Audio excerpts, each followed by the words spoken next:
കൂടുതൽ വാർത്തകളും വീഡിയോകളും കാണാൻ ഈ ചാനൽ സബ്സ്ക്രൈബ് ചെയ്യുക. കൂടെ ബെൽ ബട്ടൺ അമർത്തുക. നമസ്കാരം. ജ്യോതിഷ പങ്ക്തിയിലേക്ക് പ്രിയപ്പെട്ട എല്ലാ പ്രേക്ഷകർക്കും ഹൃദ്യമായ സ്വാഗതം.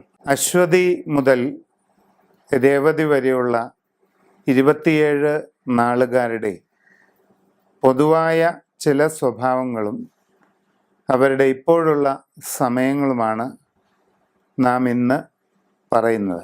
അവിട്ടം നാളുകാർക്ക് എപ്പോഴും നിജമായ ഒരു ശീലമോ സ്വഭാവമോ ഉണ്ടായിരിക്കുകയില്ല. പലപ്പോഴും പല രീതിയിലാണ് ചിന്തകൾ പോവുക.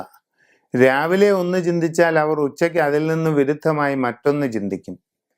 ഇങ്ങനെ അസ്ഥിരമായ സ്വഭാവം, ലക്ഷ്യബോധക്കുറവ്, ദൃഢനിശ്ചയത്തിൻ്റെ അഭാവം ഇതെല്ലാം കാണാറുണ്ട്.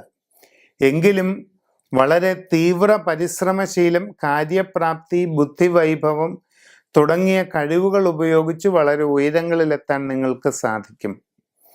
ഇപ്പോൾ ഉദ്ദേശിക്കുന്ന രീതിയിൽ കാര്യങ്ങളെല്ലാം നടന്നേക്കും. ജീവിതത്തിൽ ദീർഘനാളായി ചിന്തിക്കുന്ന പല ലക്ഷ്യങ്ങളും സാധിക്കാവുന്ന സമയമാണ്. തൊഴിൽ രംഗത്ത് വളരെ ഉയർച്ചയും പുരോഗതിയും ഉണ്ടാകും. ഉദ്യോഗസ്ഥർക്ക് സ്ഥാനക്കയറ്റവും അഭിവൃദ്ധിയും നേടിയെടുക്കാവുന്ന സമയമാണ്. യാത്രകൾ കൊണ്ട് വളരെയധികം നേട്ടങ്ങൾ നിങ്ങൾ കൈവരിക്കുക തന്നെ ചെയ്യും.